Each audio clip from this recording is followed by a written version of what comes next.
Wow Shanto, what a knock! কি অসাধারণ একটা ইনিংস তিনি খেললেন। বিস্ফোরক, বিধ্বংসী সেঞ্চুরি। মাত্র ৫৮ বলে টি-২০ সেঞ্চুরি। বিপিএলে মাঠের বাইরে অনেক বিতর্ক রয়েছে, কিন্তু খেলা মাঠে করাতেই তা জমে উঠলে প্রবলভাবে। সিলেটে প্রথম ম্যাচে হোম টিম সিলেট টাইটান্স যখন আগে ব্যাটিং করে ১৯০ রান তুলেছিল, জয়ের জন্য তারা নিজেদের ফেভারিট ভাবতেই পারত, কিন্তু সেই রান তাড়া করে শান্তর রাজশাহী ওয়ারিয়র্স জিতে গেল ৮ উইকেটে।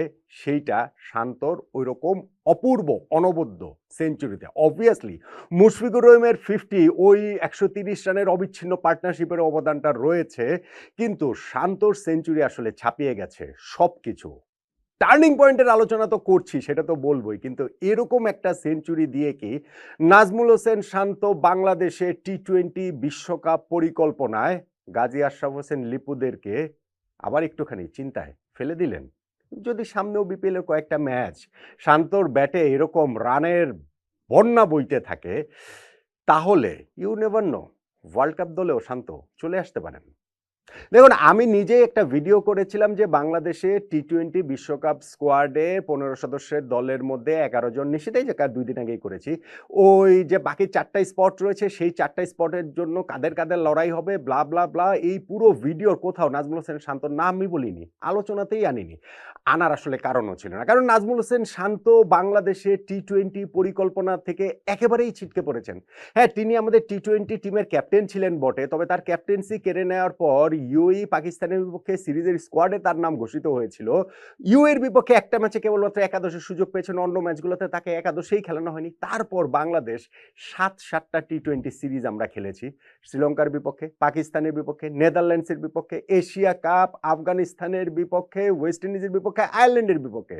শান্ত কোনো সিরিজে বাংলাদেশের স্কোয়াডেই ছিলেন না, ফলে তার নাম কেন আলোচনায় আসবে? কিন্তু তিনি যেইভাবে সেঞ্চুরিটা করলেন, বিশ্বকাপ স্কোয়াড ঘোষণার তো ডেডলাইন রয়েছে জানুয়ারি মাসের ৮ তারিখ। তার আগে রাজশাহীর হয়ে ম্যাচগুলোতে যদি শান্ত এইভাবে রান করতে থাকেন, লিপু ভাইদের পরিকল্পনায়, লিটন দাসদের পরিকল্পনায়, আমাদের কোচ ফিল সিমন্সের পরিকল্পনায় পরিবর্তন এনে শান্তকে ইনক্লুড করা হলেও হতে পারে। এই যে ১৯০ রান তারা করে রাজশাহী ওয়ারিয়র্স জিতলো, আমার কাছে সবচেয়ে ভালো লেগেছে শান্তর ইনিংসের প্ল্যানিংটা। কিভাবে কোন মোমেন্টগুলোতে স্কোর বের করে নিতে হবে এবং কোন সময় এক্সিলারেট করতে হবে, কোন সময় দলকে চাপে পড়তে দেওয়া যাবে না, ভেরি প্রফেশনাল ওয়েতে তিনি সেটা করেছেন। এবং টার্নিং পয়েন্টের মধ্যেও ওই জায়গাটাকে আমি নিয়ে আসতে চাই, ওই রকম অন্ততপক্ষে দুইটা জায়গাকে। দেখেন, সিলেট আগে ব্যাটিং করে ১৯০ রান তুলেছে। তাদের ব্যাটিং ইনিংসের শুরুতে সাইম আইয়ুবের ব্যাটে ঝড় তোলার ইঙ্গিত দিয়ে তিনি আউট হয়ে গেছেন ২৮ রান করে। হজরতুল্লাহ জাজেও একই রকম ২০ রান করে আউট হয়ে গেলেন, এবং রনি তালুকদারও যখন আউট হয়েছেন ৪১ রানে। তারপরে একটা খুব দুর্দান্ত পার্টনারশিপ সিলেটের হয়েছে আফিফ হোসেন ধ্রুব এবং পারভেজ হোসেন ইমনের। পারভেজ হোসেন ইমন আমাদের টি-২০ টিমের আরেকজন সদস্য। ন্যাশনাল টিমে লাস্ট ম্যাচটাতে সারপ্রাইজিংলি যাকে ৪ নম্বরে খেলানো হয়েছিল, এবং সারপ্রাইজিংলি সিলেটের এই টিমটাতেও বিপিএলে প্রথম ম্যাচে তিনি ৪ নম্বরে নামলেন। দুর্দান্ত একটা ইনিংস খেলেছেন, ৩৩ বলে অপরাজিত ৬৫ রানের। মূলত লেগ সাইড ডমিনেট ইনিংসই তিনি খেলেছেন, কিন্তু ওই যে 50 করার সময় কাভারের উপর দিয়ে যে একটা শট খেললেন, ওইটা আসলে অসাধারণ, চোখে লেগে থাকার মতো। আফিফের ব্যাট থেকে অনেকদিন পর খুব ভালো একটা ইনিংস দেখতে পেলাম। ৩৩ রান করে তিনি একদম লাস্ট ওভারে আউট হয়েছেন। ৮৪ রানে তাদের এই পার্টনারশিপটা ছিল, ফলে তারা ১৯০ রান তুলে ফেলতে পেরেছিল। টসের সময়ই সিলেটের ক্যাপ্টেন মেহেদী হাসান মিরাজ বলেছিলেন যে 180 হচ্ছে গিয়ে এই উইকেটে তারা ওই করতে চায়, সেইখানে ১৯০ রান করে একটু কমফোর্টেবল তো থাকারই কথা। আর যখন তারা শুরুতেই তানজিদ হাসান তামিমের রাজশাহী ওয়ারিয়র্স যখন ব্যাটিংয়ে নেমেছে, তার উইকেটটা তুলে নিয়েছে পাওয়ার প্লেতে ১ উইকেটে ৪৩ রানে রাজশাহী ওয়ারিয়র্স। তারপরে সাহিবজাদা ফারহানের উইকেটটাও মিরাজ নিজেই তুলে নিলেন, বিগ শট খেলতে গিয়ে বাউন্ডারি লাইনে ক্যাচ দিয়ে আউট হয়ে গেলেন। 8th ওভারে গিয়ে এই 2টা উইকেট তুলে নিল। তখন কিন্তু আসলে সিলেট টাইটান্সের দর্শকরা তারা একটা ভিক্টরি সেন্স করতে পারছিল, কিন্তু নাজমুল হোসেন শান্ত ও মুশফিকুর রহিমের পার্টনারশিপ আস্তে আস্তে তাদেরকে না বুঝতে দিতে আসলে ম্যাচটাকে মোটামুটি ছিটকে ফেলে। কিভাবে দেখেন, আমি 3টা ফেজের কথা শুধুমাত্র বলি। ৮ ওভারে প্রয়োজন ছিল কত, ৯২ না ৯৬ রান। বাংলাদেশের বাস্তবতায় রানটা কিন্তু এই আস্কিং রেটটা মোটেই কম নয়। উইকেট যতই ব্যাটিং সহায়ক হোক না কেন, ডিউ এর কারণে বোলিং করাটা যতই কঠিন হোক না কেন, তারপরেও এই রানটা কম নয়, আস্কিং রেটটা কম নয়। নাসুম আহমেদকে ওই সময় যে বোলিংয়ে আসার পরে শান্ত পরপর ২ বলে, প্রথম ২টা বলে ওভারে ৪ এবং ছক্কা মারলেন, ওইটা কিন্তু আস্কিং রেটের প্রেশারটা অনেকখানি কমিয়ে দিয়েছে। আবার ওই জায়গাটার কথাটা ধরেন যখন 15 নম্বর ওভারের লাস্ট বল 31 বলে 54 রান দরকার, মোটামুটি গুছিয়ে এনেছে রাজশাহী ওয়ারিয়র্স। ওই ওভারটা লাস্ট বলটাতে শান্তর ছক্কার কথাটা ধরেন, 31 বলে 54 থেকে 30 বলে 48, অ্যাপারেন্টলি মনে হতে পারে এটা আর এমন কি, কিন্তু এই যে লাস্ট 5 ওভারে 50 প্লাস রান লাগবে না, 50 মাইনাস রান লাগবে, ওই যে ছক্কাটা মারলেন, ওই ছক্কার গুরুত্ব আমার কাছে তাই খুবই অপরিসীম। এবং আমি যেটা বলছিলাম যে শান্তর ইনিংসের প্ল্যানিং এর যে জায়গাটা, আবার চিন্তা করে দেখেন 17 নম্বর ওভারের লাস্ট বলটা যখন 19 বলে লাগে 30 রান, শান্ত ওই বলটাকেও ছক্কা মারলেন, ফলে 18 বলে লাগে 24 রান। 19 বলে 30 রান মানে 3 ওভার 1 বলে 30 রান, এটা একটু ট্রিকি হয়ে যেতে পারতো, কিন্তু ওই যে ছক্কাটা তিনি মারলেন 3 ওভারে 24 রান প্রয়োজন, তারপরে আর এটা তাদের জন্য খুব একটা ট্রাবল হয়ে ওঠেনি। সে লাস্ট ওভারটাতে গিয়ে ম্যাচটা তারা জিতে গিয়েছে। এবং শান্তর ইনিংসের আরো একটা ম্যাজিস্টিক যে ব্যাপার, তিনি 50-তে পৌঁছেছেন 36 বলে, সেইটাই ইটসেলফ দুর্দান্ত।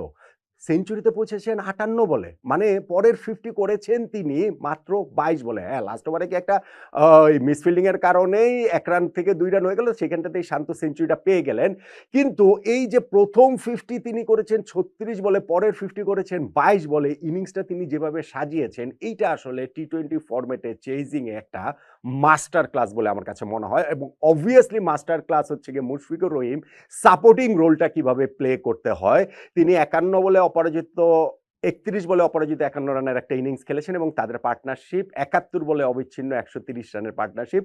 মুশফিকের ব্যাট থেকে ওই 4 রান আসাতেই ওইখানটাতে জয় নিশ্চিত হয়েছে, তার 50টাও হয়েছে, এইটা আসলে তিনিও ডিজার্ভ করেন।